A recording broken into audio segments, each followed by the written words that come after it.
Assalamualaikum warahmatullahi wabarakatuh. Selamat malam pemirsa, tim Liputan Aceh TV kembali menyampaikan berita terkini dari Tanah Rencong untuk Anda dalam program Seputar Aceh.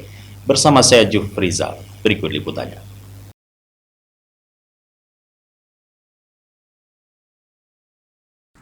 Di penghujung bulan Syawal 1446 Hijriah, komunitas perempuan pegiat kemanusiaan Kapah Aceh menggelar halal bihalal di kawasan indah Pantai Rinting, Lepung, Minggu 20 April 2025, dihadiri puluhan anggota.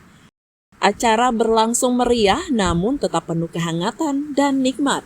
Dalam sambutannya, pendiri Kapah Aceh Yusri VST menyampaikan apresiasi mendalam atas dedikasi para perempuan tangguh yang telah bergerak aktif dalam kegiatan sosial dan kemanusiaan, khususnya di Aceh Besar dan Banda Aceh.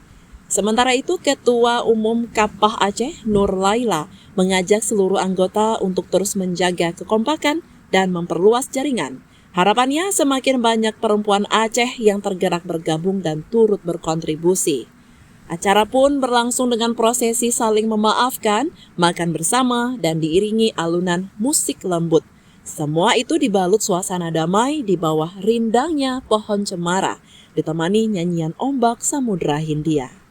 Alhamdulillah, acara Kapah hari ini adalah acara perkumpulan sekalian halal bihalal karena masih di bulan Syawal. Selanjutnya Kapah bisa masih saling mempererat tali silaturahmi.